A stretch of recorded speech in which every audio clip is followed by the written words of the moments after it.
and welcome to Cutting Words. I'm Brad Thompson, and today we're going to delve into Vecna, Eve of Ruin, the final adventure for Dungeons & Dragons 5th edition as we know it, for the new Player's Handbook and all that is coming out a little later this year. Everything's going to change. Well, something's going to change. Anyway, today we're going to look at Vecna, Eve of Ruin, the adventure. I read over the whole book.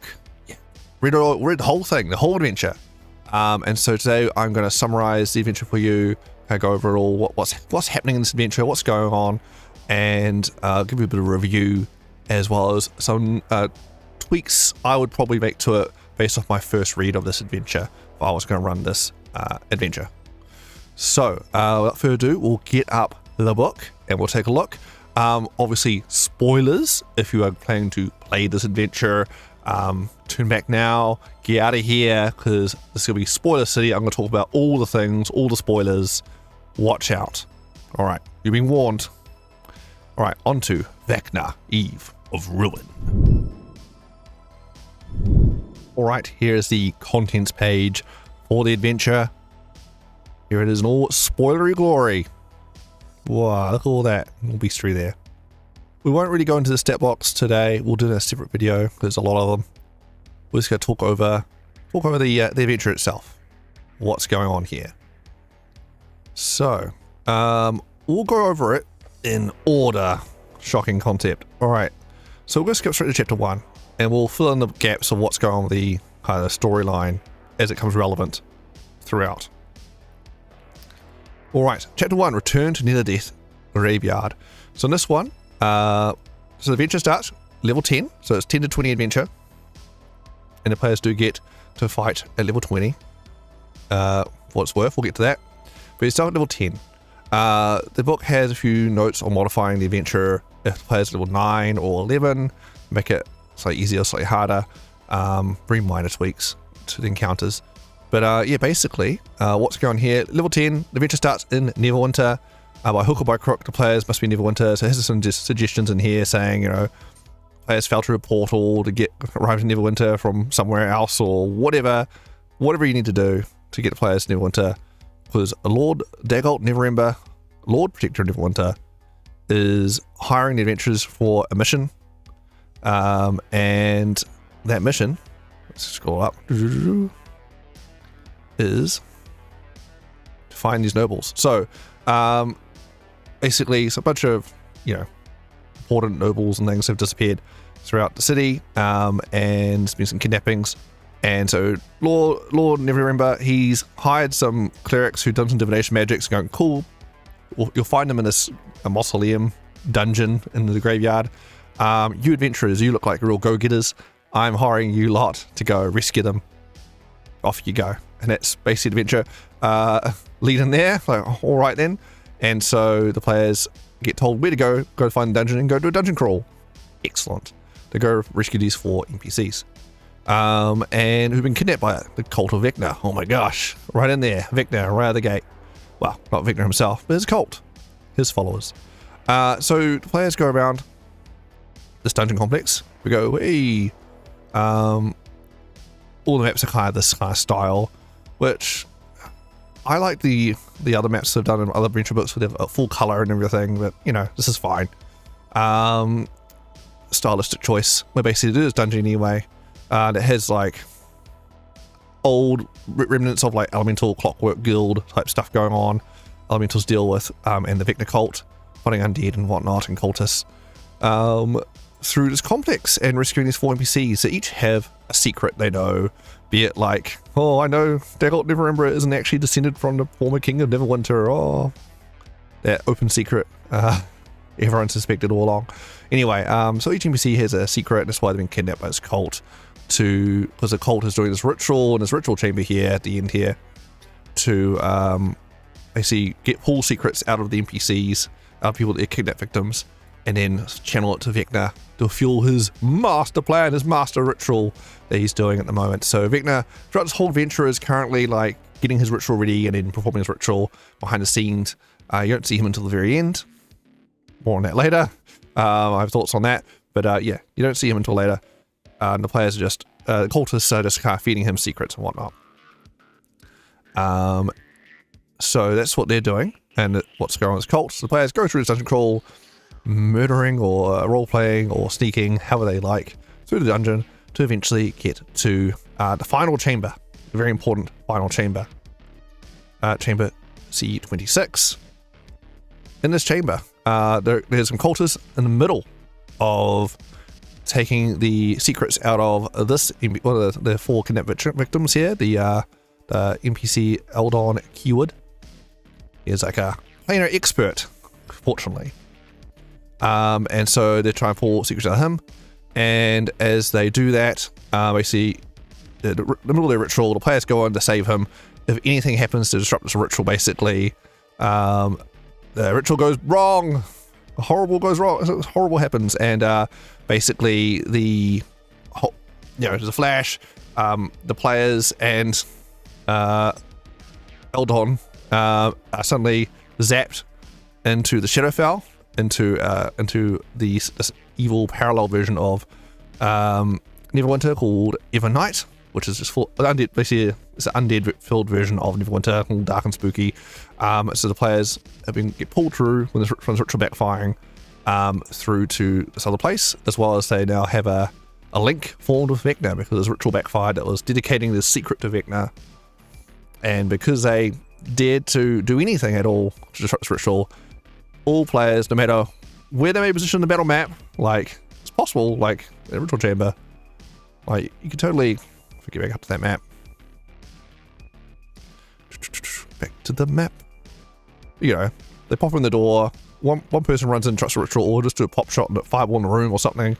Just to kick off this chain reaction without players even being in the rooms. But somehow we need to get the players get zapped in there. None of the cultists get zapped in for some reason. Don't worry about it. They will get pulled over into the Shadowfell. And when that happens, they get linked with Vecna, which means they get an ongoing like magical charm, which is a special boon or blessing.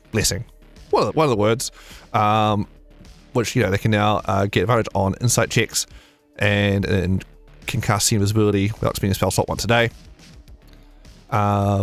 With through Vecna's link, they're very good at finding secrets now, which are relevant later, because there's a new. I'll talk about now. There's a new mechanic as well about the power of secrets. So because this link with Vecna has also allowed them to harness the power of secrets, kind of like Vecna's using secrets for his ritual, he's god of secrets. And so now the players, because they've got a link with Vecna, not only do they get all of this visual boon, they also get the power of secrets, which we're going to jump to back to the front, in the front section of the book. The players now have an ability where it is every time they find a secret, which could be from any NPC, like the ones they just rescued, and throughout the adventures other NPCs with secrets. I recommend definitely putting more in and more personal secrets in. The players can choose to spend those secrets anytime by yelling out the secrets of the world for everyone here, and you can cross off that secret from being a known secret in the party, and it gives every character, advantage on all D20 rolls for a full minute. So that is that whole combat, everyone has advantage on everything. Saving throws, attacks, skill checks, whatever. You got advantage, which is really, really good. So players have this crazy ability pretty much from the start of the adventure all the way through. And every chapter has a couple options against secrets built in. So yeah, it's ways to refuel and just use that for hard boss fight type things, because it's a whole minute for the whole party. One person reveals a secret, the whole party gets it for a full minute. Advantage on every D20. Which is really good. So you get a lot of great perks being randomly linked to Vecna. So yeah. So players get quite a big boost straight out of the gate. So you might most likely want to tweak this encounter to be harder. So there's written, high levels hard to balance as it is, but especially with throwing some magic items, get this ongoing random benefit. Anyway, we're only halfway through this chapter. So players now, you're in Evernight, you're in the Shadowfell, ooh, spooky, and they've got this thing with Vecna now, cool, which links them to the adventure. So that needs to happen, because that what basically ties them to the Vecna plot throughout there. Which means you could, if your adventure doesn't want to start in Neverwinter, you could put this Vecna cult anywhere. You could do as long as something happens where they get linked to Vecna, be it through ritual backfire or some other means, like maybe make something a bit more personal, you know, this random ritual backfire that happens here. As long as they get that link with Vecna, that's all that matters. That's the big takeaway from this chapter, right there. But anyway, now you're in Evernight, and you got, so they wake up in some coffins and have to explore around finding undead and things, figure out how to get home. And they got Eldon there too. And I guess he's linked with Vecna now too, but he's not important, so never mind. Eldon's here, and he's a planner expert who explains what's going on. Oh, we're in Shadowfell. When you get home, when you find a gateway home, come with me. So you go talk to some vampires at Corpse Market, and eventually find a gateway home through a little dungeon. Small dungeon. Get some lonely horror things. There's all housekeeping goes to chat to. But there's a little boss fight here. Against this lonely Sorrowsworn, which new stat block. There. Yeah, small dungeon crawl, and then you teleport back home again. Safe and sound. And yeah, Lord Neverember is super happy that they saved the people. Somehow.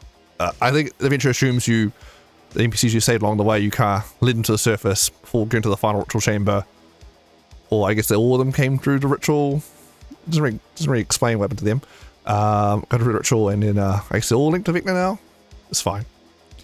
The adventurer seems to forget that these other NPCs may have been linked to Vecna through this process, like Eldon. But they're never seen again. So, oh well.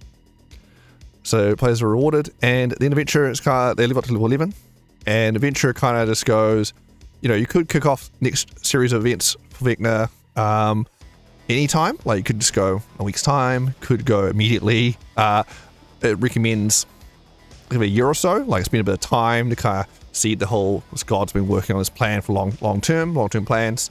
But whatever pacing you want to do there, you can just do, and we'll move on to the next chapter.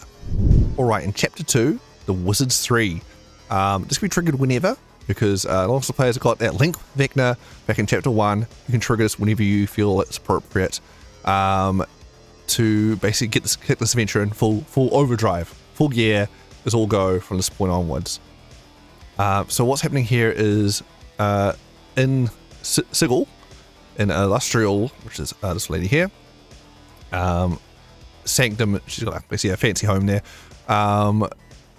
She has gathered both Tasha and Mordenkainen, which we'll get to him in a sec. These three wizards have gathered because they've learned about Vecna's plan. So what Vecna's plan is Vecna is currently trying to do a big ritual to destroy the multiverse, like every reality, and then reform it in however he likes and become basically overgod of the entire universe, multiverse. So Vecna's basically got these cultists over everywhere, gathering secrets, channeling secrets to him, and he's set up shop in like this special ritual sanctum, which we'll talk about when we get to that chapter when he's set up.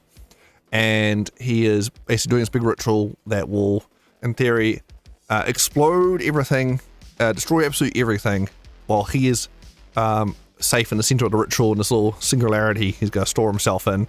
So he survives and he can knit everything back together how he likes afterwards. That's his plan. Hey!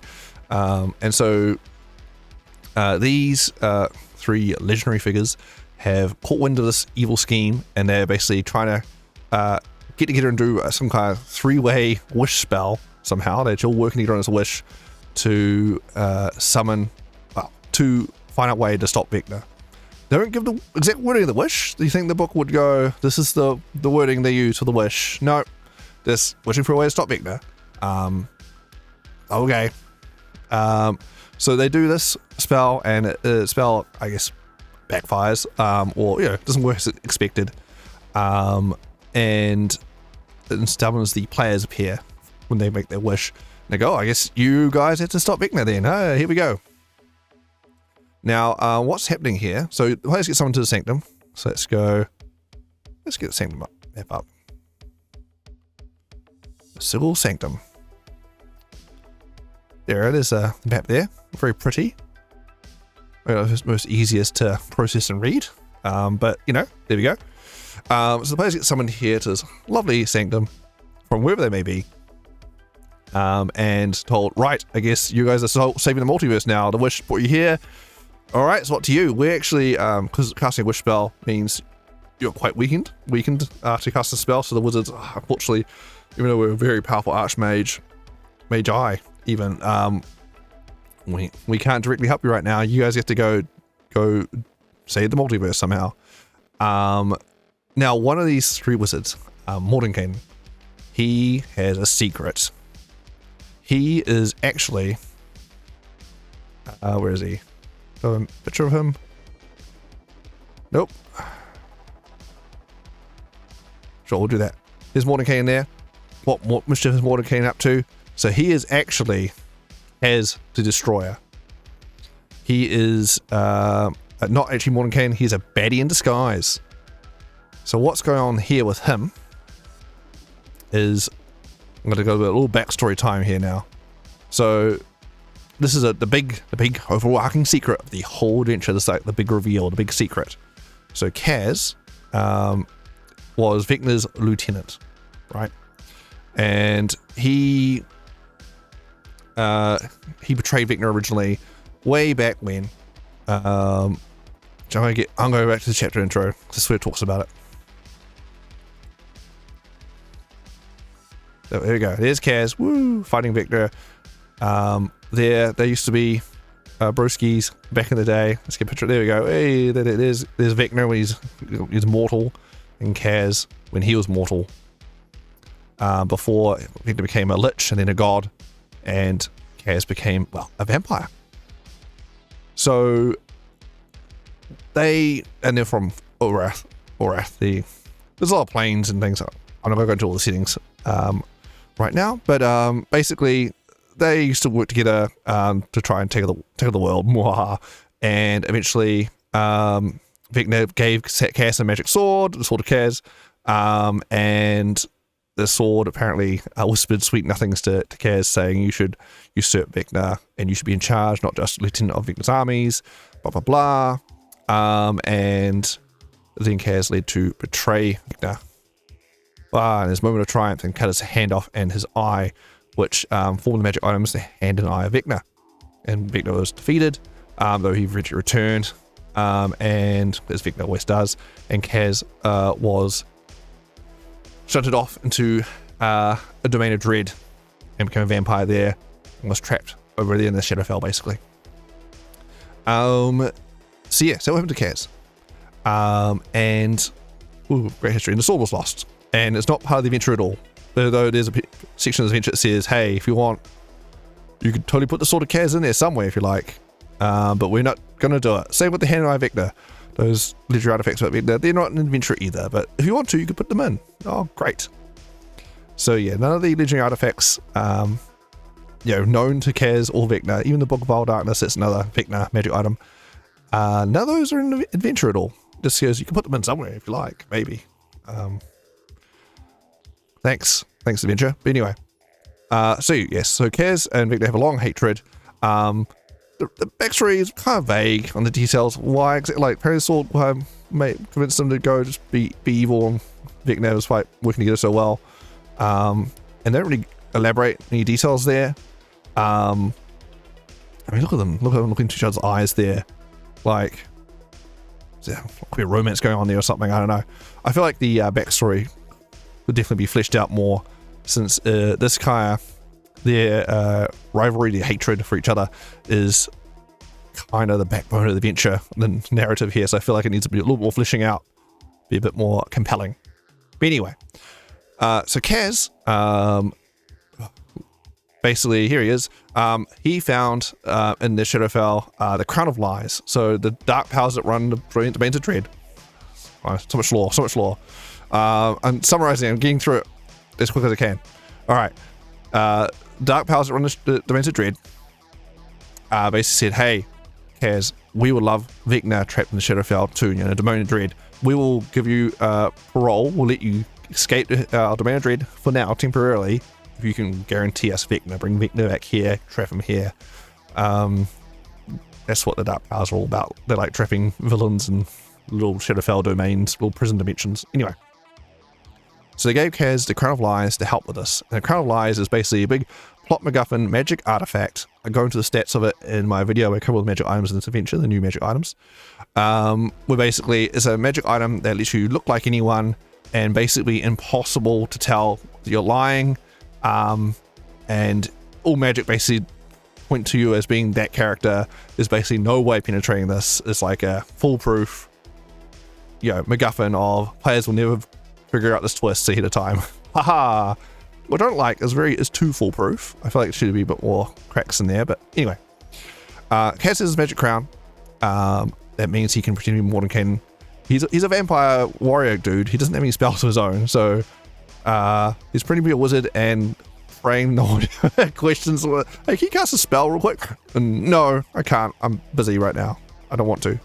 So he's wearing his magic crown. It's making him look like Mordenkainen, and he's just pretending to be him, working with Tasha and Illustrial to defeat Vecna. Kaz's plan is to defeat Vecna in the final moment of his ritual and then step in and take his place, so then he gets to remake the multiverse instead of Vecna. That's his master plan. It's a bold choice, bold plan. Very risky, but okay. So that's what Kaz is up to there. So he's currently got the players going to be working for him to basically enact his plan. All right. Now, what is that plan? Let's go to the chapter and we'll go over what the plan is. The overarching plot of most of this adventure is following Kaz's plan, getting the players to do what Kaz's plan is. All right. All right. So the plan. So Mordenkainen has a new plan since, the wish spell didn't work, didn't immediately solve the Vecna problem for us. Here's this other plan I've been working on, guys. Let me pitch it to you. And so Mordenkainen then pulls out this little magical chime, which is another new magic item to the adventure, the Chime of Exile, which is lets you cast a banishment spell once a day, DC 20. If they got 50 or fewer hit points, there's no saving throw, that's banished. See you later. And he's like, oh cool, if we get Vecna weak enough, we can banish him with this magic chime. The only way to weaken him is we got to assemble the Rod of 7 Parts. And I know exactly where the first part is, and when you get the first part, it magically leads you to the next part until you get all 7 parts, and you stick it together to form this magic rod of ultimate law, and using that magic rod, we can defeat Vecna. To a weak enough point, we can exile him with this chime. Done. Brilliant plan, I know. Sounds a little convoluted, but okay, sure. So everyone kind of nods and goes along with this plan, and Mordenkainen goes, excellent, I already done my research where the first part is, here you go. Opposite Underdark with you, this Loth cult has the first piece, go get it, and they then gesture towards this magical gateway that's in the sanctum that Illustrial has that can basically teleport anyone to anywhere in the multiverse. Basically, it's like, okay, within you can't get to precise locations, but it can get you to near enough to where that for each piece is, so you're in a vague area, and then find it from there. And that's kind of set up for the adventure. So basically, players will be jumping back and forth to this sanctum, Sigil Sanctum, as their home base for this whole adventure. As each chapter, they will teleport to a different place in the multiverse. We're near the next piece to get the next piece of the Rod of 7 Parts and assemble it.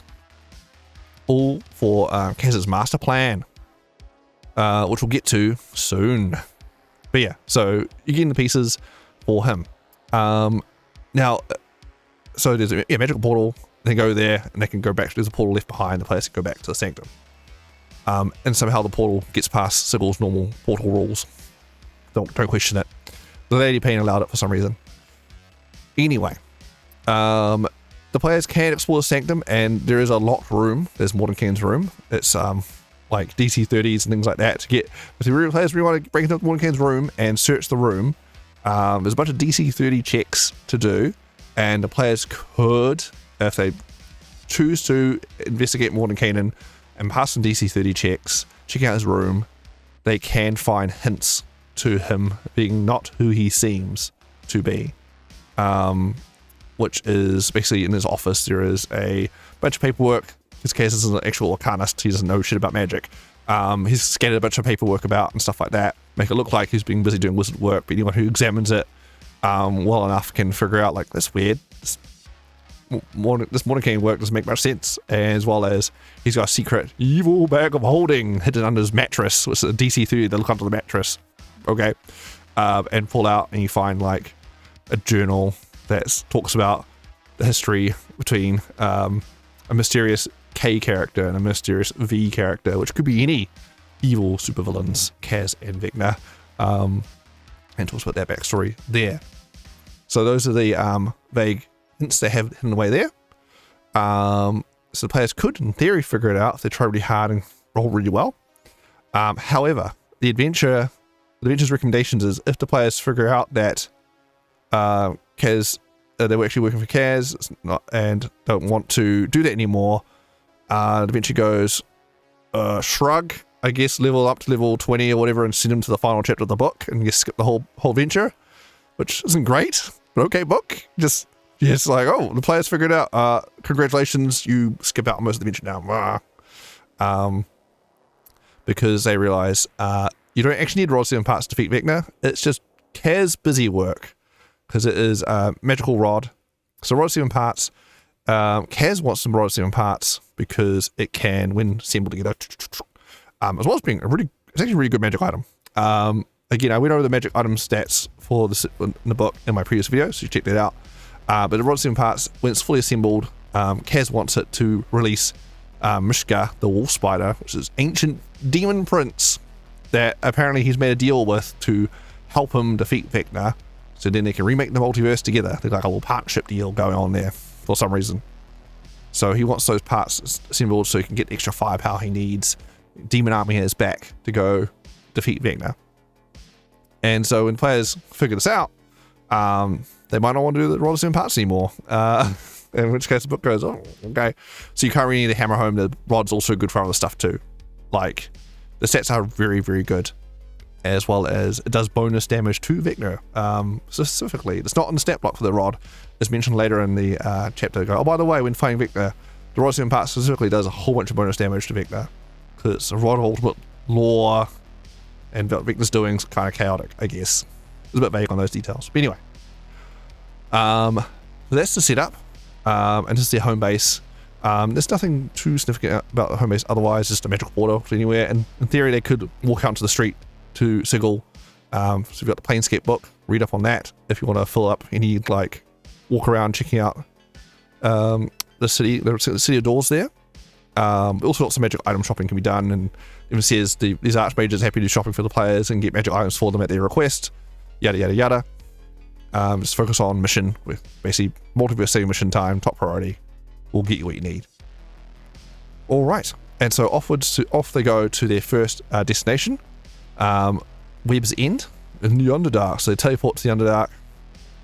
Oh, that chime! I would highly recommend not letting the players get the chime. Like, we'll give it to you at the end when you need it. So I'll hold on to it and use on Vecna. Because if you get the players this magical chime of once a day, banishment someone with DC 20, or it's like, we're going to use it every encounter, once a day. Just no enchantment, just boom, just remove the biggest threat from the battle. It's quite good. So yeah, I probably wouldn't let them have that until later. Anyway, off they go to Webb's End, which is, you guessed it, a dungeon crawl. So you get down in the dark, and there's they can sneak around or try and impersonate being Loth cultists, what have you, or I guess fight their way through. And it's got, modest dungeon size there. Interestingly, there's not a single drow in this entire dungeon. They've really highlighting the fact that non-drow can be Loth Worshippers too, and so they made sure every cultist here is basically every other race but drow. So we've got hobgoblins, we've got Durgar, we've got a bunch of different folk around. The Snurfidiblim, got different demons summoned and things like that going on here as they work through this cult, and some prisoners they can rescue and whatnot. Anyway, they're making evil plans on attacking a mine. Basically, this whole Webb's area is like secret infiltrators get a to plot how to attack different areas and caravans and whatnot. In the name of Lolth, causing destruction and whatnot. Anyway, spread her power and influence. The eventually they get to the rod piece. Yes, the rod piece there, which is being utilized by the spider dragon. Hey, it's using it to commune with Lolth, because each piece has its own magical properties. This one has commune once a day, so they're using it to commune with Lolth. Hey, and kind of lead this cult around. So he gets a 5 big spider dragon, which is pretty cool, and he's got a Yoctul assistant. And then once you get the piece, you get to teleport back home again. Just going back to the portal. It's just outside the base, and you're done. Yeah, so cool. Little dungeon crawl, get the piece, off you go. And that's that whole chapter. So obviously there's a 2-parter, so this dungeon's a bit smaller because, well, we spent the first half of it filling in the home base location. All right, on to the next chapter. All right, next rod piece is in Wild Space, or the Astral Sea specifically. So chapter 3, the Lambent Zenith's Last Voyage. So this rod piece was being utilized as a basically kind of like an engine, basically to help super propel this this spaceship, basically, right? This astral vessel through wild space faster, and it ended up colliding with a dead god that's floating around in the Astral Sea, and it's got marooned there. A bunch of other folks are marooned on this dead god asteroid. Basically, it's floating around the place. And that's kind of set up for this one. So so the players can use the rod piece to open up a gateway and signal to the asteroid. So they arrive, and there's air and gravity and whatnot. Don't worry about it. You're in space, so don't worry about it. Also, you're level 12, by the way. Every chapter, you gain a level. So now they're level 12, and they're going into wild space, Astral Sea. And this chapter, so yeah, so you probably used to read up on the. Every chapter is basically different setting, right? So reading up on the relevant setting book, if you want to help flesh out a bit more, could be good. They give you enough basics here to work with, but more is always good. Anyway, this chapter, let's get a map up. There we go. So there we go. There's a Havoc, this dead chaotic god. There's remnants, and there's crashed vessels all over this thing.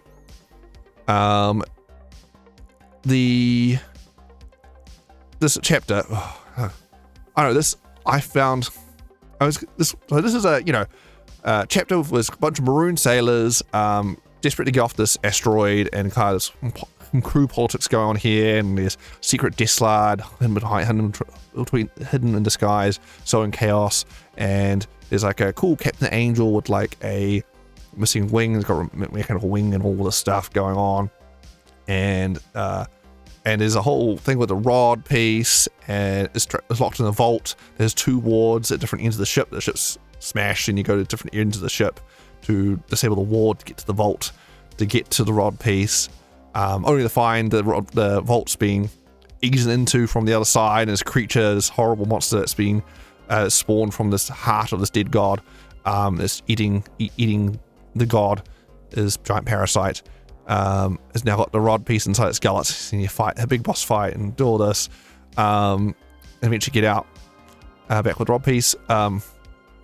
yeah, it's a lot of diplomacy set up here, like so much diplomacy set up for the different elements of crew around this asteroid and different factions with them. They eventually lead to the point where you can finally disable these 2 wards, get into the vault, and then, oh shit, the vaults will actually be eaten into the other side to fight this monster and get out. But I feel like a lot of this, all that diplomacy is actually summed up with, you could summarize it with, so you guys are marooned on this asteroid, do you want to hitch a ride with us? Like, we've got a portal and like a bunch of powerful archmages, like we can get you out of here. And I think that kind of just like, okay, we could just skip through a lot of that diplomacy just immediately. So yeah, I feel like there's a lot of setup for that. It's probably not needed much. There's a bunch of random encounters on here from like obviously astral beasts and things that fly around, try scavengers, try to pick you off and things as well. But yeah, I don't know. I find for the wild space part of the book, spaceships crashing, dead gods, and things like that, I found it probably the most boring chapter. I actually kind of got bored reading it because a lot of setup. There's so much diplomacy setup that I found. I was like, yeah, but one, it can be solved quite easily by guys who just want to hitch a ride, and two, with this whole giant multiverse threat, and this is actually an ongoing problem with a lot of the chapters. We jump between different locations, different settings, right? Every chapter, trying to get invested in these NPCs, their little dramas is a bit harder when you kind of think in big pictures all the time. Yeah, but the whole multiverse at stake. We're actually in a hurry to save the whole multiverse. I know you need help right now with this small thing or whatever, but we're actually trying to save all existence right now, and we're not gonna, and we're bouncing over the show. We're never seeing once we leave the setting with the rod piece, we're never coming back here. So it definitely has investment issues with different NPCs because you're jumping all over the place and getting to grips with their, like, oh, you're maroons. We can pick you up next week once we set the multiverse if you like. We'll swing by. We'll be level 20 by then. Whatever. Anyway, but eventually it's a big cool boss fight. Whee! Disgusting. And get every piece and get out of there. And on to the next chapter. Off to Eberron. So this one is basically rod piece being used to power a giant robot, a ruined colossus from the big war on the Eberron setting. It's kind of in a wreck at the moment. Well, the players don't know that initially, though the players basically get there, and because there's apparently magical interference here from remnants of this big war or whatever, they can't get exact location of where the rod piece is. There's interference, so they need to go hunt a MacGuffin, little what's it called? A docent, which is basically a little brain power core thing that's inside Colossi. So they need to go find one of those, and combine it with a rod piece in order to get the location of where the rod is. The rod piece here is. There we go. So basically they arrived there and they're briefed, okay, there's interference. You need to go search through these colossi. There's a map of different colossi. Define a docent. And when they do a few of these and find, there's no battle maps for these colossi, by the way. They're told, oh no, they need to go search around. They bump into a bunch of locals. One group has the bits and pieces, a bunch of Warforged, but they treat them as the docents as secret items. Another bunch of the humans and things in the area want, or non-Warforged in the area, want to salvage them and use them for money. And so there's a diplomacy in there, figure out between the two different factions, as well as there is a faction of evil Warforged led by the Lord of Blades, who are running around attacking everyone as well. So again, you got the whole different politics, things like that. And eventually get the docent, negotiate to borrow a docent eventually. That then goes bing bing, okay, the rod piece you're looking for is actually in this colossus over here, Landro. Hopefully the players don't just think to go there. Anyway, so you go to this bigger colossi ruin over here, and that's got a map. And a bunch of anti-gravity stuff, shenanigans going here, and fighting corrupting oil, and going through fighting mini robots and Lord of Blades minions. They're currently held up there, trying to convert it into their own base operations over there. And eventually you get to the final chamber, the brain chamber in this ruined colossi, which we'll get to. A lot of Warforged in this chapter. All Warforged.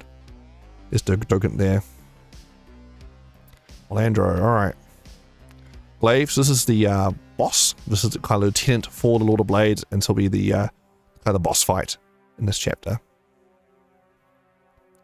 They're just a badass Warforged. Blades. Alright. They'll be doing hit and run attacks with their minions throughout. Going through this crashed robots. There's a crashed robot there, and there's a cave system interlinking with it.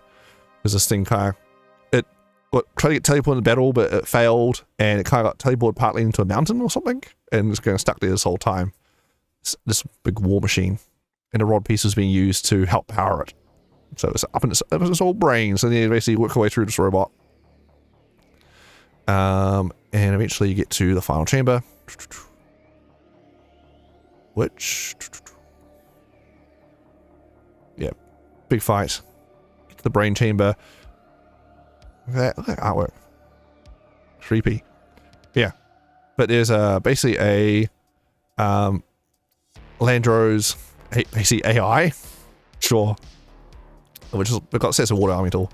There's a silvery liquid person who lives here who would like to be before you take the power source out and killing me, can you back me up into this backup crystal? And you can take me on fun adventures with you. Thank you. And when they so the players can go do that, and then when they remove the power source, of course, there's a self-destruct sequence. So self-destruct initiated. Oh no! And a bunch of battle droids basically get shield guardians spawn, detect the players, and a countdown sequence activates. The whole thing's gonna blow up. So they gotta rush out or take 99 fire damage if they not out in a minute. So yeah, all go. And after that, they got the rod piece, yay, which gives them reverse gravity at DC 18 once a day. It's pretty good, pretty good. And that is that chapter. All right, next we have Death House. So we're in Barovia, Curse of Strahd, Ravenloft, what do you call it? And the Shadowfell of Domain of Dread. So in this one, so the player should now be level 14. Whew, getting up there. You're quite powerful. You're higher level than the Curse of Strahd book. So you're more powerful, you show up. Than anyone playing around in Barovia in the original Curse of Strahd campaign. So that can be quite fun, especially you've got characters who've maybe interacted with that or done that adventure before. Coming in stronger. Alright, Strahd, where are ya? Take you out. Now in this chapter, the players basically they're being pointed at going to the Death House, which is a house in Barovia, and there's an angry mob, they're by an angry mob who, because Betty cultists had visions of their the players' arrivals, they basically told rumors that when the players show up that they're baddies or whatever. So there's an angry mob of just regular commoners to deal with. So yeah, so interesting challenge how to deal with a whole crowd of commoners, whether that's kill them all or try and dissuade them or whatever. Eventually get to Death House and they go in there and it's it's a spooky dungeon. They meet a friendly NPC on the way, like a Inquisitor lady, Sorasanda Alistur, and she's trying to hunt down her. She's got a secret. She's got to hunt down her father. Oh yeah, by the way, all these chapters had secrets. So at the top of each chapter there was, the NPCs you're talking to. There's a kind of secret they're hiding. That's mostly like the secrets are like her secret here is one of the baddie cultists is her father, and she wants to basically have revenge. And so basically all the secrets. So each chapter has a couple of NPCs with secrets. For the most part, the secrets are mostly, irrelevant to that NPC or like that setting, but like they're not huge deal to the overall story. They're mostly a resource pool to build up to cash in for that minute of advantage. It's really good, really good. As well as I think if you do save them up, there is a benefit at the end as well if there's a certain threshold caps. But minute advantage is pretty good. Probably just do that, especially for the Vecna fight. I'll have a minute advantage. Cheers. Anyway, so she's there and she can help players out. And because yes, Priest of Osibus there, which is basically necromancer guys, working with these cultists who basically work for Strahd. They worship Strahd, the vampire lord here. Anyway, so the cultists and also the Priest of Osibus, I mean, you might as well just group them together as one thing because they're kind of working together. is doing a big ritual with the Rhodesian part piece they have to try and impress Strahd, try and get his attention, because they're basically big fanboys of Strahd, but he doesn't really show up or kind of give them anything. So they're kind of like, we're going to try and do this big ritual and try and get Strahd's attention. Senpai, notice me. And so that's what they're trying to do. And meanwhile, players get to explore this spooky house and eventually go downstairs to the dungeon complex beneath the house where the ritual is taking place. Once they get down there, there is a big ritual in place that just completes just in the nick of time, and basically they use the rod piece to summon forth a big old baddin, big old monster to fight. Where are ya? They summon a... Oop.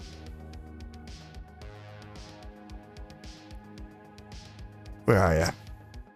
Ritual chamber, here we go. They summon a Relentless Impaler. Big old CR15. Big rhino fiend man who is unkillable while the rod of parts piece is staked in this sacrificial victim. So the players need to get the piece in order and then kill the Relentless Impaler, and that solves that whole problem. Otherwise he keeps respawning. And then once they got the rod piece, Strahd himself shows up, basically. And so he is basically makes spooky scenes in the house. So players have to go through these haunted zones, and do these little kind of little Strahd encounters, little puzzles to get past Strahd. Like, do you take a drink with him or not? That sort of little vision type scenarios in the haunted house. And then there he is with the rod piece. Then the players at the end get to fight Strahd, or they can potentially talk their way out of it. But why not fight Strahd? But yeah, they pretend to be inquisitors with their NPC lady they met at the start there. Strahd's apparently like, yes, sure, you're Sandra's friends, sure, I'll let you leave. I don't want to mess with inquisitors for some reason. But if not, then Strahd will just fight them with 2 vampire spawn minions. And we've got a CR15 new stat block for Strahd, Master of the Death House. There. Oh yeah, I don't know, 136 hit points. Oh, buddy. And 2 vampire spawn minions. Why are you even here? CR5s, why bother? And a big fight there. And then they can leave with the rod piece and go back to the kingdom. That's it. So yeah, bit of mob problem solving, then exploring spooky dungeon and spooky puzzles, and then maybe a vampire fight at the end. And that's the chapter. So yes, each chapter, apart from go and get the piece, yeah, you got the vibe now, right? Each chapter, go to this dungeon and maybe a few puzzles or social stuff, get the piece, come back. Have a taster of the setting, basically. And, especially a tour of the different settings, right? There's not much interconnectivity at all between different chapters, different settings. Meet NPCs, never see them again. And also throughout, there's not any Vecna stuff going on at all. Like, we're touring the plains, getting these rod pieces for Morden Kanan, who's actually Kaz in disguise, to enact his master plan, which is actually something the players don't want to do at all. So the players are kind of just touring around just different settings, doing busy work kind of as they're getting level ups. It's what it kind of feels like. But yeah, it can be tweaked a bit to maybe add a bit more relevancy, but basically, like, there's actually not much connecting these chapters together, or to each other, or to the overall arcing plot at all. Anyway, chapter 6, A Night of Blue Fire. So this is the Kryn setting, a bunch of werewolves. Basically, players arrive and the rod piece was in a magic tree. It's now gone, so there's remnants of it being detected by the rod. So that's how it works, apparently. And some werewolves, friendly werewolves, are like, oh yeah, the baddies took it. This red wizard who works for Lord Zoth, the Death Knight, who's famous in the setting, who doesn't show up in this adventure. They took it. They're doing a big ritual with it. All right. And so you basically go help out these werewolves with their problems.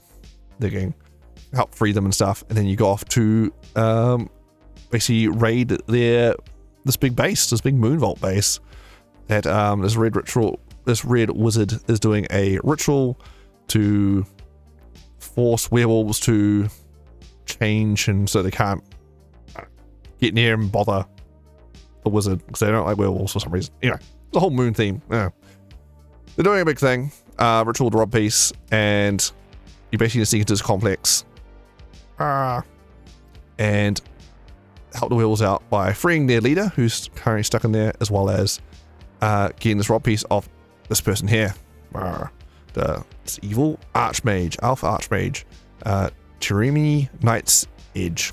Alright. They're doing a big ritual at the top of the complex there. And you can basically go around. There's 3 different areas you can go to help disrupt the ritual as it's in process before eventually confronting her.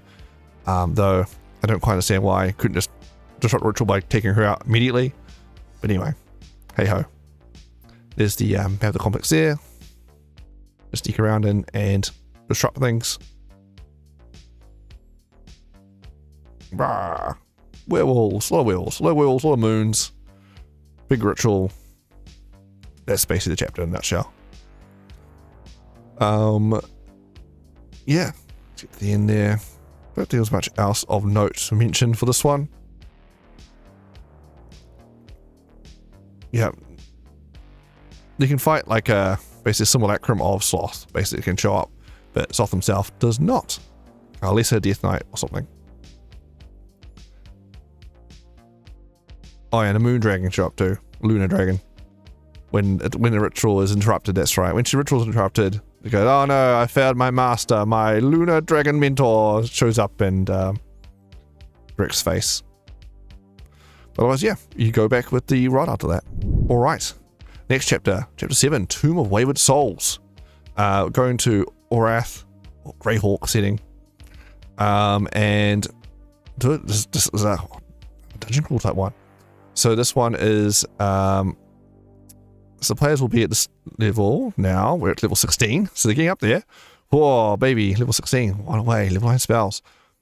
And in this one, basically, we've got a Tomb of Horror scenario here. We've got the Cyrenac has set up this dungeon complex that is this death trap, full of traps, full of monsters and whatnot, and false doors. He loves his false doors. And help feed his phylactery of souls of lost adventurers. And so basically you need to do this big dungeon crawl and get the rod pieces at the end. So let's see. We arrive, there's some explorers getting attacked by a kraken. Because at this level 16, like, sure, casual kraken encounter. Let's go. Check out CR23 in there. And you can talk to archaeologists who already partially explored some of the dungeon. They're quite keen to get some of their magic items back for that's quite sacred to them, that's in there, so you can help them out, or you can get magic items for yourself, depending how your party feels, and go in. So let's see, where's this dungeon at? That's the Kraken attack still doing Kraken attack. There's NPC archaeologist you can talk to. All right, on this there, they figured out so far about the entranceway. The fake entrance was, don't go in those ways, go this way. There we go, and here's the whole dungeon map. So a bunch of deadly things go on here, and eventually you get to the final chamber. It's quite very classic, very typical Cyrenac dungeon. Think Tomb of Horrors, think Tomb of Annihilation. You got the gist, you got the vibe. There's even a Spear of Annihilation, Hidden in Darkness, classic. In one of the rooms. Anyway, at the end though, instead of Cyrenac just chilling there to fight, is actually a lesser, like, lich copy of him, called Riak. And they're actually quite lonely, and they don't want to be here. So when you get to the end, T26, Riak is, so he's a false lich, can you stat block there. Still 21, and you need 200 hit points, which is pretty sure it's more hit points than a lich, so good for him. Anyway, the Riak is basically a lesser copy of a Cyrenac. It's basically their job is to run the dungeon and harvest souls to send to their master. but he doesn't like being here. He doesn't want to be here. So instead of fighting him, you can just chat to him, and you can DC 23 persuasion. You can convince him to veer of his ways and go, you know what? Do you want to leave this dungeon? Like, come see the world or whatever? And he's like, yeah, I'd love to do that. Let's go. And he'll just leave. And like, yeah, here's a back door. Let's go. Yeah, here's the rod piece. Sweet. Let's get out of here. So yeah, that's a fun, a very fresh way of doing it. Get to the end and Lich is like, actually, you know what? Yeah, I hate my job. Let's go. Let's get out of here. Oh, okay. So yeah, it's good fun. What area is there? The full select rear rack. It's a terrifying sight to behold. Yeah.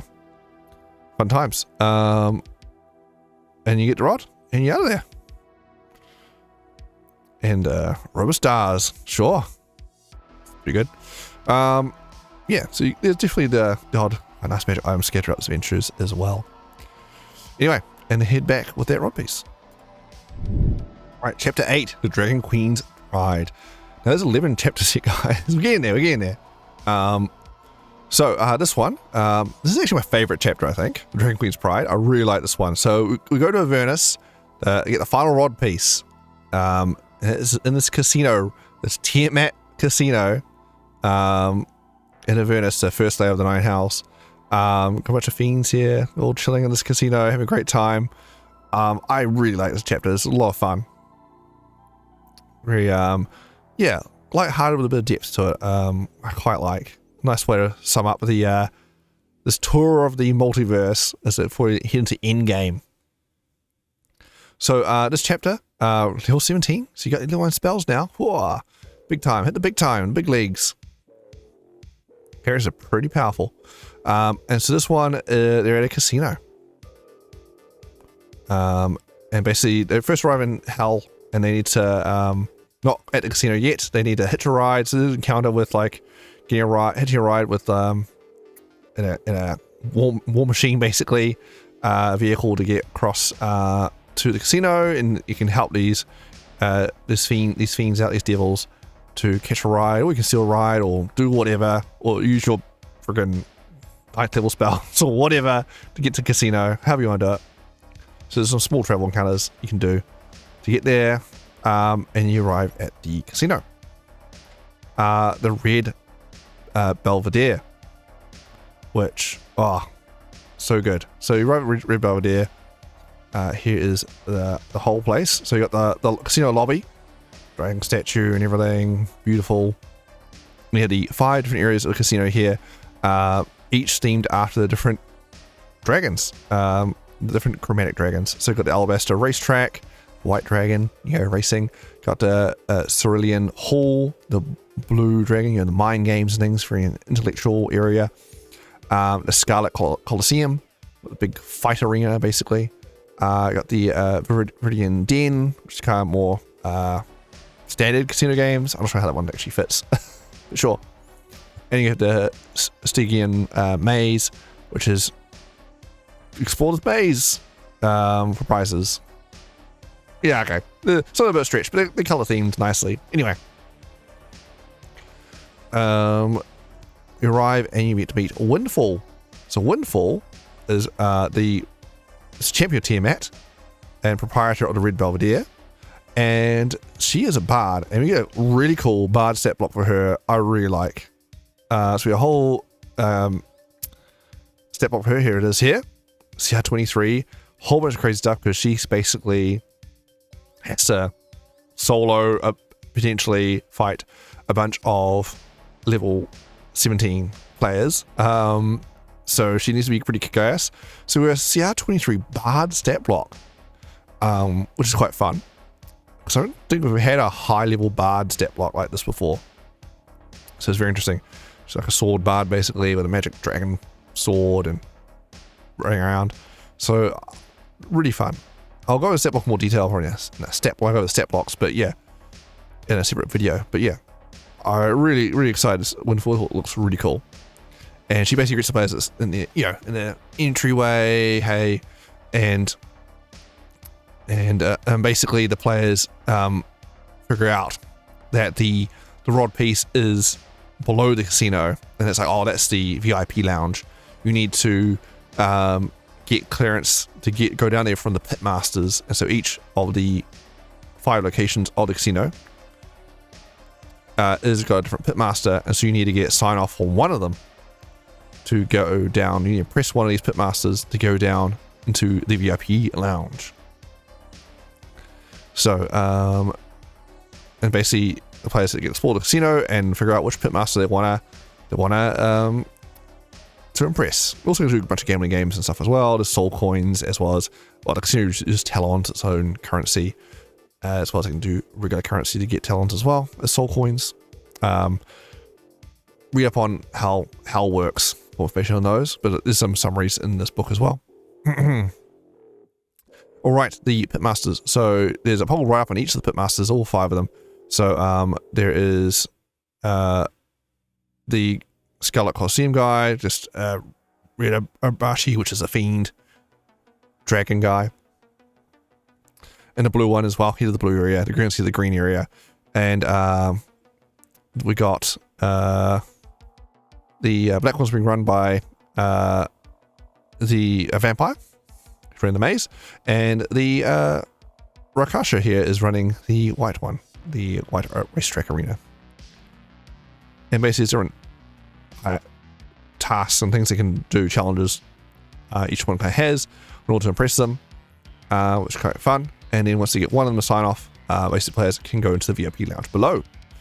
I would be tempted to make it players need to get like 2 or something, because they're all pretty cool, a lot of fun, and so I kind of want to get my mileage out of those challenges. We can do all 5 if you want, if you feel like the players having fun. But yeah. Anyway, there's a big write-up on all the areas and what different games are in different areas. Anyway, skim through those. Oh yeah, there's a purple worm pops out in their battle arena. Anyway. And so eventually you get to the Viridian Den, which is the, no, that's the games area. Sorry, Dragon's Pride is the secret sanctum below. Once you got sign off, you can go down to the VIP lounge. Here it is there. And they quickly discover that Windfall has got the rod in her office. Basically, they break into her office, the champion Tiamat's office, the proprietor of the casino, and get in there. There's a bunch of shopping you can do down in the VIP lounge as well. You can cash in those things you've been gambling with the talents for magic items and things as well. Or which are cursed, basically. But, well, remove those curses. I don't know. Anyway, you break into Windfall's office, and eventually you find there's a chamber in the back of her office where there's rod pieces.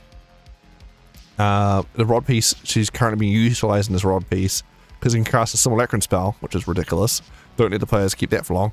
To try and recreate Sardior, the lost ruby dragon that was a whole bunch of lore in the Fizban's Treasury of Dragons book. It's really cool to see it here.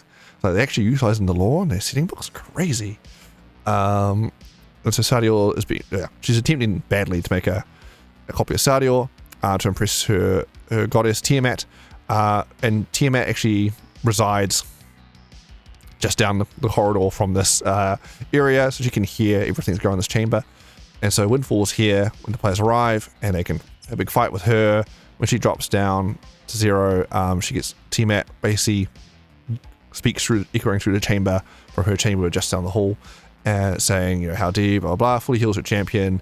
You can kind of negotiate with Tiamat at that point to go, hey, Tiamat, actually, we're trying to save the multiverse, including, you live here too, this is where your stuff is. Do you want us to give us a rod so we can save the multiverse? And you can basically convince Tiamat just to give you the thing, give you the MacGuffin, complete the rod. Because this is where her stuff is. That's a really good point. Why would I not let you take this to save all my stuff? As a kind of progenitor creator of the multiverse, she's like, no, I don't want some asshole lich gonna wrecking this multiverse I built. No. So she'll give over that rod piece and let them go. Or they can just fight champion and then nick it if that doesn't go well. Let's fight her again. Excellent. And then you're out of there. So that's pretty cool. I really like this chapter. It's really cool. I love how they dip into some Fizban's lore there. Brisbane's Traditional Dragon with Sardior, and you get to negotiate with Tiamat and fight a really cool original Bard stat block. And was casino games. It's got a bit of everything here. I love it. A really great chapter. A+. Definitely my favorite chapter. The whole adventure. Like, I could pull this out and just run this chapter as my own little one shot or something, or just remove the whole Rollers and Parts thing. Like, use it. Like, I need a Hell Casino thing in a different campaign or something. I can totally put this out and use that. That's super cool. I really appreciate this whole chapter. So good. Chapter 8, Dragon's Wing Pride, A+. Alright, on to Chapter 9. So with this, the players have returned. Now, Rod of Student Parts are fully assembled. And this is where you need to somehow, by hook or by crook, trick or railroad, a bunch of stuff to happen, which, it's not great. It's not great, but we're going to try to make it work. Right, Chapter 9, a betrayal revealed. The players should be level 18. Oh, nearly there. Nearly level 20 again there. Level 18. And this one is basically the players get back and Mordenkainen, or Kaz in disguise, needs to get the Rod of Student Parts off the players now. So the players need to hopefully be wrecked. So you kind of need to make sure they're well tapped on resources from the Hell adventure and get back to base straight away. No resting, please. Ideally. They come back and go, cool, while you guys rest, I will now, yes, give me the rod and I'll just examine it now, make sure it's all ready to go to defeat Vecna while you guys long rest. That's kind of ideal scenario. And then the players wake up seeing this whole like battles happened and like the Lastriel and Tasha wrecked by Kaz, who somehow defeated them. I don't know how this vampire defeated these two legendary archmages, but there you go. He somehow did it, and he jumped through the portal with the Rodosian parts to enact his master plan. And it's kind of ideal scenario. So that happens during someone's long rest. Maybe they catch the back end of it as he's leaving or something like that, or just aftermath if you're really worried, because high level characters at 18th level, especially if you've got a bunch of Arcanus in the party or something like that, you might struggle to get Kaz to get away. So you might need to, if you really want this to happen, though really it doesn't need to happen, because the Rodosian parts and Kaz aren't actually, required for the whole Vecna part, really. It does take away some stuff from the next few chapters, but yeah, it's not the end of the world. Anyway, but this chapter is basically set up where Kaz reveals himself, this traitor, and vanishes, most of which could be off screen. It's not ideal. It must happen in front of the players, but depends how, I guess, resource spent they are. If they get back and they're completely wrecked on resources, you can probably risk doing it in front of them, because they'll be too spent to do anything about it. Who knows? Anyway, a few options there. The book does have another option to get players out of the house and distracted, which is go find Lastriel's wife who's missing. And turns out Melina was out investigating Mordenkainen, and she was paranoid about Mordenkainen saying it wasn't right. And she reveals that what's happened, and they get back. Oh no, it all went down while we're out. And he gets away. But anyway, with him gone with the Rodosian parts, Kaz basically flees to release Mishka the Wolf Spider, who's trapped on Pandemonium, the Chaos Plane, and here we go, big old rift there. Oh no! And the players can follow in pursuit. So ideally, you want them Roman players try and pursue while wrecked. Hopefully, so ideally, you want the reveal to happen kind of near the end of long rests or something. So the players over here, or someone watch. If they're taking watches in this house for some reason. Notices kind of end point and he gets away, and the players can get off their rest, so they're not spent as they run into the end game here. So they run through the portal to Pandemonium, because the portal's open or something. Don't worry about it. You can follow and basically give chase to Kaz, and Kaz is always one step ahead because they can basically follow his trail, because he is a marathon champion runner or something, and he doesn't really have any magical way of moving fast beyond normal vampire stuff, but he does his best. Anyway, so he kind of runs through, and the players can kind of try and follow him basically through Pandemos, the first layer of Pandemonium. There's layers to it, this Chaos Plane. Anyway, fighting off demons and things, and kind of getting an idea of where he went, what's going on. Eventually discovering, okay, there's the kind of base operations he's set up over here with his legions, and he's releasing the wolf spider, muscular wolf spider. Okay, now we know where he's set up camp. We should probably bail and level up and heal up and things. So then they can go back to the portal and portal back closer to the camp later for the next chapter. That's basically it. It's a pretty short chapter. Almost skipped this whole second part, and the book even says you could, and just skip straight to chapter 10 after the dramatic reveal there. Anyway, whoops. Chapter 10, the War for Pandemos. So in this chapter, this is kind of big, climactic, final battle kind of chapter. Like big war chapter with various demonic threats. The War of Pandemos. Says Kaz trying to free Mishka the Wolf Spider there with a rod. And yeah. So what's happening here is, if we get up so the players, by the way, are now level 19. Woohoo! Nearly there. And what's happening is, let's get up. Here we go. Big old battlefield. So, what's happening is, the plane is at war. So Vecna has, so this is revealed just now. This is where players find out that Vecna has teamed up with Lolth, the Spider Queen, and basically she is providing demons and giant spiders and things like that to protect the ritual chamber. So there's a big war on the surface of this plane.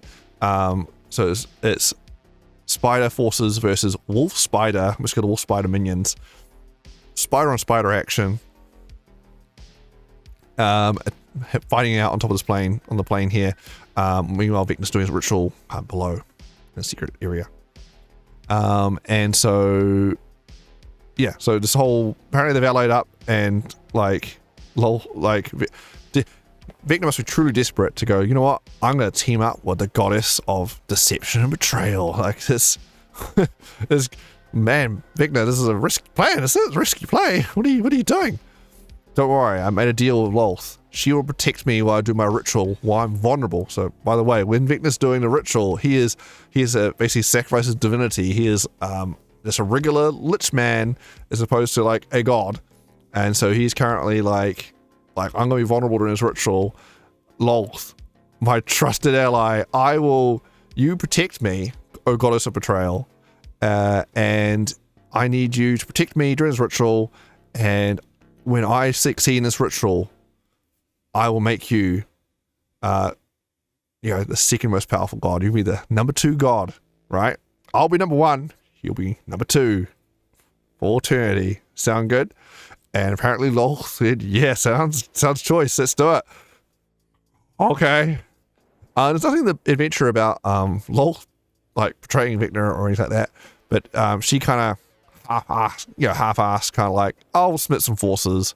If the tide turns, I'm out of here. Like, I'm not going to deploy myself ever. I'll send some expendable forces. Yeah, I'll token effort defend you, Vecna. It's fine.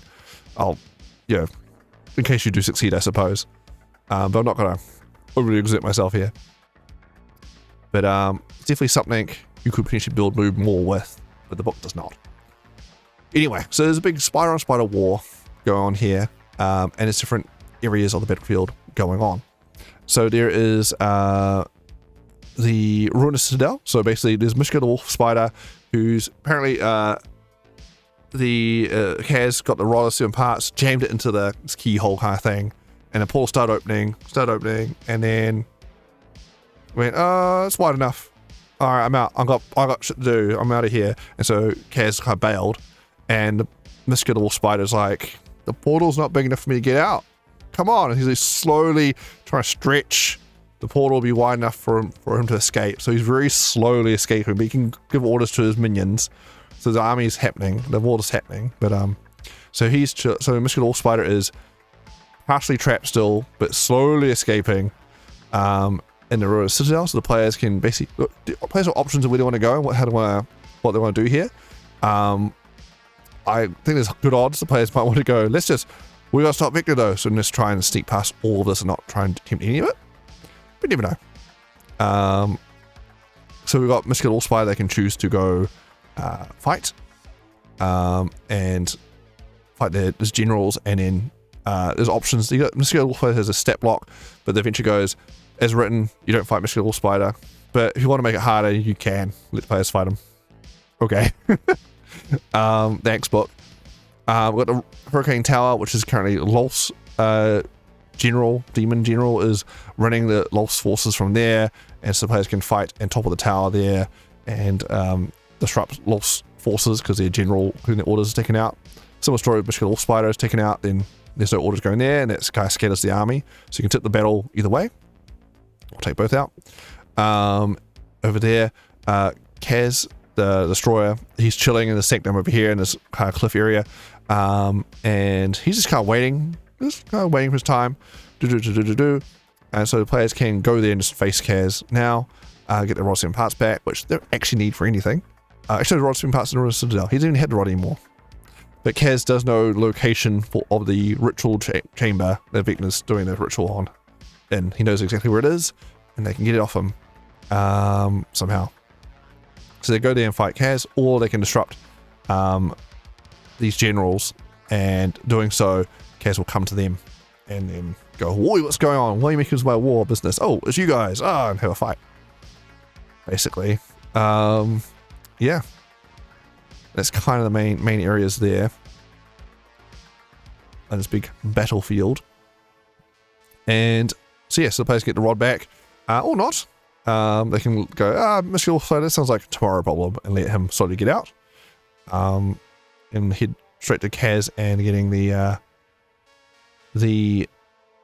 location of Vecna's chamber. But, you know, unless you highlight to the players that Rodson Parts is actually really good at fighting Vecna. Anyway, so a bunch of new spider stat box, like these wolf spider fiends and things like that. We've got loads of those.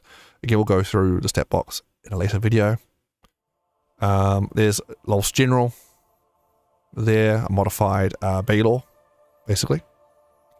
A lot of Drider minions and Citadel spiders, new giant stop spider stat box, which is pretty cool. There. This is a Citadel where Misker is. Let's see. Misker's prison. Demons. Misker's Wolf Spider. So yeah, see, there's CR24, Misker's Wolf Spider. What hit points? Pretty good. It's a pretty good stat block. Which is an optional encounter players can do, but why not? Why not at this point? It's probably the best. That and Kaz are probably the two best fights at this point for this high level to do. The Vecna fight will do some work. We'll get to that later in that chapter. Yeah, get a few magic items there. What's going on? Oh, there's Kaz and there's his lair. You can fight him there. But again, he can move around and potentially fight anywhere. And eventually, with Kaz, you can use the Triumph of Exile to banish him back to his prison dimension. Or if he dies, he basically reforms back in his prison dimension. So either way, he's not permadead. He just goes back to his prison dimension in the Shadowfell, his Domain of Dread. There. And when you defeat him, players just learn location from Kaz. Basically, has a secret. As Kaz is pulled back to Topag, which is Domain of Dread, the character's links to Vecna flare. The links magic tears Kaz's last great secret from his mind. Vecna is currently in the Cave of Shadow Reflection. The characters are on the verge of killing Kaz. The vampire tells the character's Vecna's location in an attempt to save his life. It's up to the characters what happens to Kaz next. So yeah, so somehow the players just get that. Either Kaz spills the beans for some reason, or they pull it from his mind somehow. Yeah. Little roadie just happens there. I'd probably just have Kaz do the classic villain monologue and spill the beans during the fight, maybe. Classic villain trap. Yeah. But basically, the whole chapter is basically what players want to do with the war on Pandemosis between the generals, all optional. But the only thing that's not optional is Kaz Betrayer needs to be defeated in order to get the location of Vecna's ritual. It's the only way to find it. It's the only way. And then, yeah, that's basically the chapter. But there's a lot of options you could do. With the war, I think you could definitely build it up to do more with it. Like, you could usually have more champions coming up on both goodies and baddies, potentially coming up, showing appearances at this point. You do more with it. I'll talk about more at the end, more of my tweaks. But yeah, I think there's definitely a lot of potential here in this chapter to be expanded on. But the core of it is lure or find Cass and kill him and get location of ritual from him from doing so. Then on to the final chapter, chapter 11. And what is time? The players can go rest and level up. It's fine. As written, it's kind of like, oh, okay, cool, teleport out. We'll teleport closer to Vecna's chamber for his ritual. So there's Vecna. So the whole adventure, don't really see Vecna at all through the whole adventure. He's been doing his ritual chamber, doing his ritual things this whole time. His presence isn't really felt for most of the adventure, which is a shame. There he is, finally. The man, the myth, the legend. Here he is, the god. So, to defeat Vecna, save the multiverse. Alright, so he's doing his ritual remaking. There, the players need to go to, well, basically teleport into the location of his ritual chamber, the Cave of Shadow Reflection. Character 20th level at this point, woohoo! And what they do is basically go through this cave called Vecna's Grasp. I can't believe no one figured out Vecna's hiding in Vecna's Grasp. But anyway, would they name it like that? They have to navigate through 3 unrealities, which is like test demi-planes Vecna set up when he was trying to figure out how to remake the multiverse. Because, you know, when you brought the multiverse, you need to go, cool, now something profit.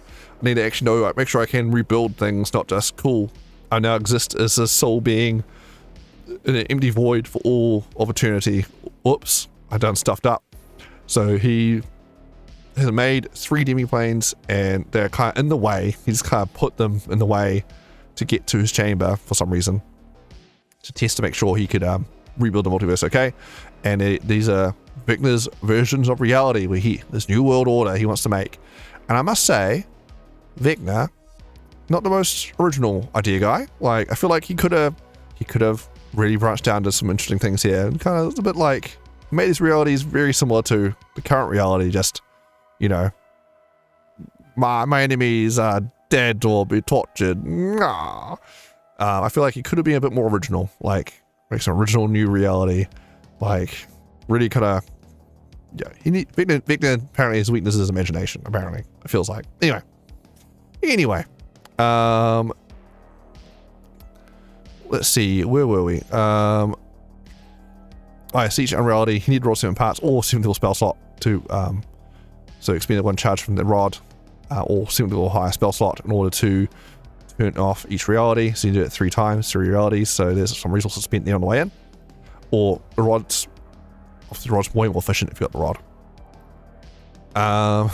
If you don't have the rod and you don't have caster in your party, I guess you lose, I suppose. Anyway. No teleportation. Okay. Blah, blah, blah. Anyway, so you do the 3 unrealities, which are... One is Kaz being tortured the whole time. Yeah, just Kaz tortured dimension. Woohoo!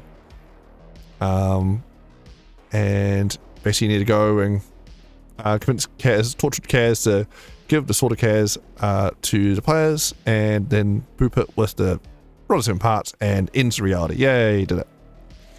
And kind of basically little micro puzzles like that. Just kind of see what the situation is. Okay, what's the most resonant item here in this dimension? Okay, let's go deal with that. Death Knight. Oh, I must say, I feel like there's like, you fight Death Knights, there's Death Knight stat box used throughout this whole adventure like 11 times, it feels like. Like, there's a lot, you fight a lot of Death Knights. So I think definitely consider swapping out Death Knight stat box for something else in some places, because I feel like Death Knight comes up quite a lot throughout different chapters of this book. Oh my god, so many Death Knights. Anyway. So Death Knights there you fight, and get to the Vecna vision. Anyway. The other unreality is Daggalt Neverember. He's now undead king dude. He's a Death Knight. He's turned to a Death Knight. Oh, another Death Knight. And he's leading everyone with a bunch of undead minions now in service to Vecna. Again, not the most original Like, come on, Vecna. Imagination. You could make way bigger changes than this. Come on. You're a god of reality. Anyway. So basically players need to find a reason item here, which I think is the crown. Basically boop the crown. And the final unreality is a bunch of dead gods. And so definitely you got clerics in the party. Have their gods be dead instead of focus on this. And so you got the dead gods being consumed by big old astral dreadnought. Yeah. I love me some astral dreadnoughts. And you go inside its belly, basically boop the part in there. Of the god. And that is the 3 unrealities dealt with, and then finally get to the final boss chamber, which is the cave below that cave we were just in. There's magic doors everywhere. And there's all sigils you could tap on to teleport to different sigils around the chamber. There's a bunch of crystal walls you can kind of see through, but you can't walk through. Otherwise, you can teleport over the place. But Vecna can, thank goodness, because he needs help. Vecna can float between different chambers, the walls. While he's doing his ritual, he can float between walls. Players cannot. They have to touch these crystals, and they take you to other crystals around the place. Here, Vecna's basically by himself. I think there's a couple of minions on the entryway. But otherwise, that's it. Yeah, he's got get more Death Knights guarding the entranceway, and then you get in there, and there's some mirror shades that pop up. Help fight as well, some evil reflections of the players. But otherwise, Vecna's kind of his chamber there, doing his ritual. He can face through walls to help him survive a bit. Otherwise, he is there using his Vecna the Archlich stat block, which they revealed a little while ago, like a year ago. And I've used the stat block quite a few times on kind of dungeon run challenges and things like that. And the stat block's exactly the same, unchanged, the Vecna Archlich stat block. And I've run, so this is a level 20 party in-game of a campaign. The stat block's not very good. So Vecna needs some help, need to beef him up a bit. Because I've run hour long, you have 1 hour to go defeat Vecna, a bunch of level 12 characters fighting against this stat block, and he's defeated many times. So yeah, I feel like much level 20s, no problem. So he definitely, even with the face rules tricks, he'll die for his turn. I need he needs some help. I can see that happening there. But anyway, to achieve victory, players when Vecnas get down to 50 points or fewer, they can use Charming Exile just to instantly defeat him. He's banished back to his home plane, and the ritual is disrupted, and can't ever do it again, apparently. It's all spent. All the players can just kill him, and he'll just, same result happens, either way. The Rod parts does extra 10d6 psychic damage to Vecna, 35 psychic damage per hit with the rod. So basically, don't need to be attuned to anything for that, you just see hit him with the rod. So basically, pass the rod around and do a shit ton of damage to Vecna. Chew through his 272 hit points with 18 armor class. He can teleport between hits or whatever, but you know, just run around past the rod, get enough movement, and I guess with his movement teleport around should mean he can teleport through the walls and to teleport the puzzle of Glyph teleporting around. It could be a very annoying fight, like, oh my god, it keeps moving around. It's not very dramatic, like, I'm limited power, like, oh no, leave me alone, run away. Victor, my legs don't fail me now, well, skeletal legs as you kind of run around the place. So Bunny Hill music can start playing as he as he runs around the place, utilizing those crystal walls. So he might be able to survive while doing that. Not a long term a great plan, but yeah, to break up people's multi-attacks and things. Yeah, he might be able to utilize his battle map. He might be able to do okay with that stat block. Since he's got a lot of areas he can move around, and well, players get into him very easily. You have to move a crystal to get to the other crystal. I think the crystal on the other side of the wall. Let's check how the crystals work. Secrets. Alright, as long as Vecna is conducting the ritual, diamond doors are the only form of teleportation magic besides Vecna's foul rebuke reaction that function in this place. In case crystal walls don't restrict where Vecna can teleport using foul rebuke, although he still must be able to see his destination. Oh yeah, so you can always do the whole fog cloud and silence, and down he goes, can't move. the caster death. And yeah, the doors, diamond doors, the portals made of translucent solid diamond are set into the crystal walls. Creatures on opposite sides of the diamond door can see each other vaguely, provided they are both within 5 feet of the door.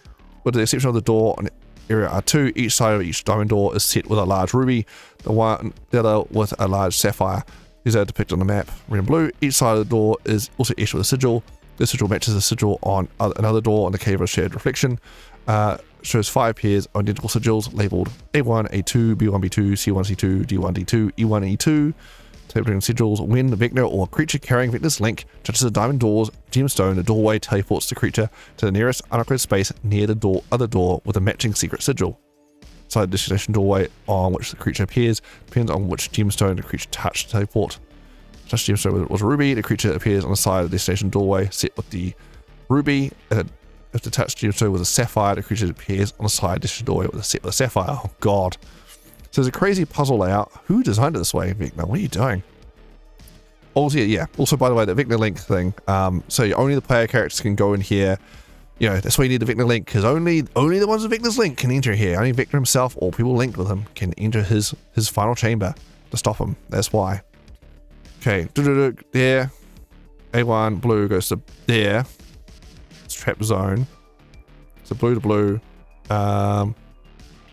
B1, boom, goes to there, gets you into the chamber there. So B1 red goes to B2 red. C1 red will get into C2 red into the chamber there. And D2 blue, D1 red. Red, sorry, we'll get the blue into there. Okay. Oh, gosh. And he's going to move all over the place.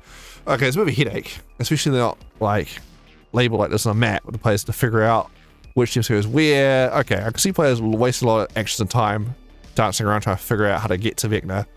Man, what a weird puzzle. Alright, final battle, puzzle time. Oh my gosh. Alright.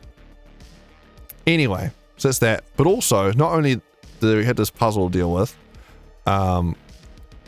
Vicky also, well, the players have something to help them out here. So if they've stored their secrets, they hoarded the secrets they earned throughout the campaign and didn't spend them, they gain an additional bonus when they come in here. So they got, so each secret they got, so they got 3 or 6 secrets. Each character starts the encounter with inspiration. Yay! 7 to 10 secrets. Characters can see clearly through crystal walls, as opposed to being kind of vaguely through them. That's actually quite big. 11 to 14, the first time each creature enters the Cave of Shadow Reflection, the character benefits from the effects of the haste spell for 1 minute. The characters don't suffer lethargy of the spell's end. That's amazing. There's definitely movement speed's going to be a key factor, I think, in this one. Things dance all over the place. And 15 and 17, characters have disadvantage on any Constitution saving throws made in the cave, which is great because Vecna is pretty much all Constitution saving throws. All his abilities are making Constitution saving throws, so that's pretty big. So yeah, so players holding secrets at the end game is actually a pretty big deal. It makes things significantly easier. Though, I think Vecna needs help. Players have all that saved up. He probably does need a boost in stats. If the players have not, he might not need a boost. He might be okay, depending on initiative and things like that. Yeah, if players manage to figure out the sigil straight away and get into his chamber and nova him, you get down pretty quick, essentially. Anyway, that is, especially with the infinite simulacrums from the simulacrum spell on the roller 7 parts. So stupid. I guess you could maybe rule that simulacrums can't get in here and basically disallow summons as well, which could be problematic for some character builds. But anyway, that is the final bug boss fight. And eventually to defeat Vecna. And off he goes. And the players said the multiverse, yay, and a big party with Lystria and Tasha. And that's the end of the adventure. You did it. Yay, hey. Level 20. Let's go. So level 20, you just got that one encounter basically. Wow, you got the little demi planes, then yeah, that final boss fight in that crystal maze. And then the rest of the book is mostly the beastry, you know, little stat box and character dossiers of different NPCs, what they're about. And they're not the biggest of write-ups, honestly. Like we get Serenix got like a little bit there, just a bit of his history, personality, industrial, silver hands, just a little bit. They got like a couple of paragraphs of the personality and history, just to get the gist of them. Some of them have step blocks, not all of them do. There's Kaz Betrayer. Again, I feel like Kaz needed more backstory fleshed out there. Lolth the Spider Queen, what she's about, despite not showing up in the adventure herself. Would have been cool if she did. I would have loved a proper Lolth step block there. Anyway, Lord Soth, again, not sure up in person either. Anyway, so that is the adventure. It is, yeah, it's an interesting one. You know, I guess they're trying to give a tour of the settings, right? Tour of the multiverse. It's a nice sign off to the 50th anniversary of the game before the new version of the game comes in. And they, like I say, for that regards, they do achieve that. I think some tweaks can be made here to make it work better. Like a big thing for me was, so Vecna randomly at the end there had a Lolth ally. Cool. Alright, Lolth Spiders. Alright. Cool. But you don't really see Vecna for like the whole adventure at all and doing anything. He's already done his thing. He's just kind of doing his ritual now, the whole adventure. I feel like his presence could be felt more. And also they did a whole thing, right? There's a whole marketing video with Vecna where he's offering like, hey, you know, you can if something you've ever wanted, I can give it to you, like I can help you out, just come work for me kind of thing. It's basically kind of a recruitment drive video. He didn't do that at all in his adventure. Like, he's not recruiting anyone. Why not have that? Why not have Agents of Vecna meeting all these big bads, you know, Lolth cult. They're recruiting Lolth for that cult when the players arrive to get the rod piece there. There's representatives of Vecna there, making a deal with Lolth, seeding her showing up later with the Vecna's forces. You know, Kryn, Lord Soth, hey, you make a deal, Strahd, do you want to make a deal? Serve Vecna, team up with Vecna, help me out in the final fight. You know, so there's another little side objective players can potentially piece together and maybe disrupt some of the firing of Vecna as he's recruiting his allies to defend him in his final ritual. Like, hey, I can give you, you know, team. It's like recruiting all the villains to go, look, I'm create the perfect world for you. You know, just come work for me, help me out. So we could have done a bit more of that, because like there's a noteworthy villain in most of the chapters, so you could definitely have some representatives of Vecna showing up, offering a deal. That could be quite interesting, and the players happen to stumble upon. So see even more Vecna thing going on, and based off how players do at disrupting those Vecna deals, will determine how many forces show up at that chapter 10 big battle, right, with the demons and things. You could have other named baddies running around the battlefield or doing stuff, and vice versa with goodies potentially. Like if any big powerful goodies, the good guys during chapters they meet on their way in their travels, call them and call the favors. This is like, you know, Avengers assemble, big, you know, in-game moment, you know, Lord of Rings, get everyone together. You want to have a big payoff. This is like big stuff for the not just this adventure, but like the game. Like have all these named folks showing up for the big chapter 10 big battle, and have them modify the encounters players are doing based off what's going on here.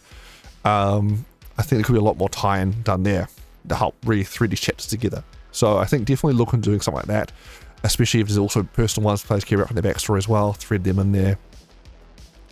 So yeah, I think definitely a lot more of that going on will be good.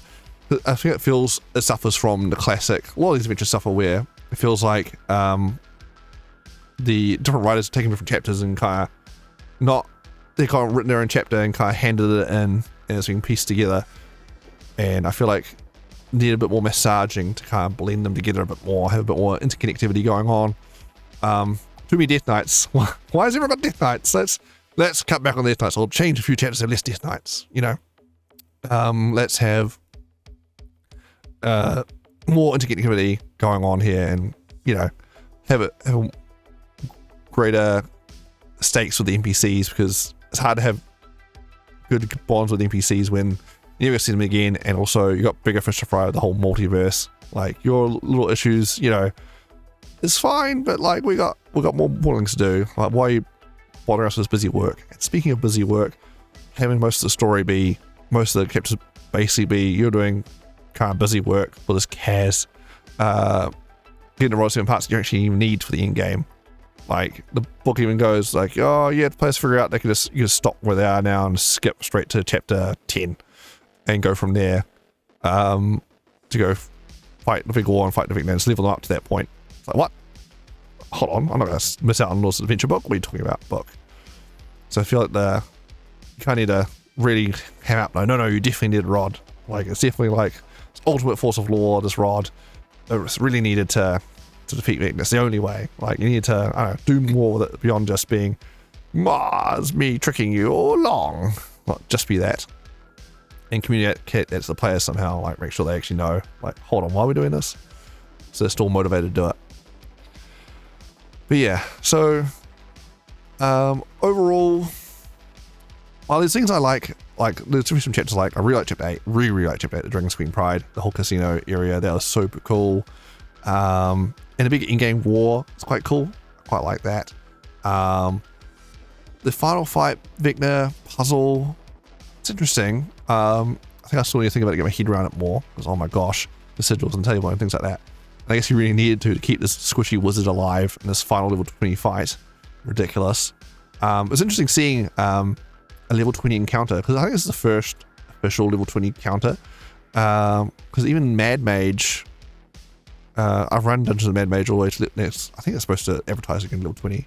But it's actually like the full final area is like, it's level 17 to 20 or whatever. Like, players can be whatever level in there. That had a similar thing where basically a lot of puzzle movement going on as well to slow players down, because they're pretty powerful at that level. So I think they've done that plus with this. Yeah, less of a slog fight, more of a pin the wizard down. So annoying. Which the players are prepped for it. I can definitely see ways of earning that fight early, stopping him moving around, silencing him and catching him in a fog clouds he can't see, and yeah, down he goes. Give him a grapple. Big old bear hug. But yeah. The connection to Vecna at the start, if you can rip it out and do what you like with it, as long as you get to the Vecna any old way. Yeah, that gets some, I guess, vaguely in. It's definitely, you could definitely massage that to be a bit more personal. Maybe, you know, the cult's been doing something to you this whole time, and your backstory or something, and like you're the chosen ones or something like that. You could definitely make it feel more special beyond just a random ritual fluke. And those NPCs, what was NPCs? Yeah, also, that's right, the NPCs that also hit by that ritual and got linked with Vecna, never see them again. What do you do with them? Eldan, yeah, that random like planar explorer guy and things like that, like he never gets summoned with a wish. It's a bit weird. Like, some of these connections don't even make that much sense. So weird. Why does he get summoned up? Also, there's a problem with if you need only Vecna's link, people can get to the final chamber. What if you have a player like character die or leave the campaign, a new character comes in, what have you? You need to somehow, you know, link them up the Vecna somehow.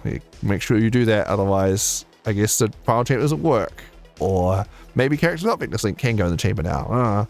Like, there's if a few like rickety, the whole thing's a little rickety there. You know, make sure things hold together to keep an eye out for watching. Secret smoke boosts are pretty powerful as well. I don't know if the players need help with secret boosts, but I guess it's there. As well as always having basically scene visibility and advantage on insight checks all the time, basically.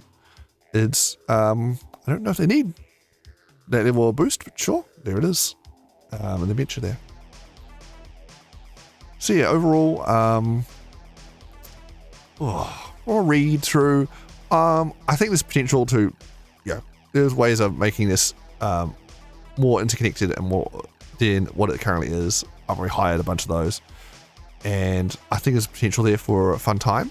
I could see potentially some of these busy work, travel, run, seeing adventures could drag a bit. So you might need to kind of read the room and maybe chop things down a bit, or add some more personal plot there, which could be an interesting challenge if the players aren't from these settings in terms of how making things personal. Yeah. Overall, I think I'm happy with it. I think it's definitely up there for the adventures, but it's very like they crammed in a lot here to show off all the different settings and do all the things. So it's definitely going to be a lot of heavy lifting from the DM to really kind of tie it together stronger with that, and definitely flesh out some areas like Kaz's backstory in connection with Vecna there, and a bit more Vecna presence going on. Alright, and that's Vecna, Eve of Ruin. If you like touring all the different settings and doing dungeon crawls, this is the adventure for you. If you're looking for a bit more substance, a bit more intrigue, and kind of more interconnectivity of things going on, probably look elsewhere. I mean, I feel like they had to do a lot of sacrificing to fit in right up to all the different settings and all the different dungeons to try and cover everything in this book, and in order to show off all the different aspects, so it's done a good job touring all the different settings, right? But they've had to sacrifice quite a bit, I feel, to fit it all into the page here. So if you're looking for a bit more depth there, probably look elsewhere. But hey, it's a send off to the game. Does its job in that regards. So if you like, little memory lane, revisiting all the different adventure settings and doing a whole bunch of dungeon crawls and a high level no less, this is it. All right. Until next time, I'm Brad Thompson. This has been Cutting Words. If you haven't already, like and subscribe so you don't miss out on these videos that come out on the regular. Next, I'll be looking at the stat blocks in more detail in this adventure book, see what we've got, what we're working with. Go through different NPCs as well as the beastry, all the different monster stat blocks as well. Very exciting, especially seeing what they've done with the high level stat blocks. Always good to have more options there, and hopefully less death knights. So many death knights. Alright, until next time, happy gaming and see ya.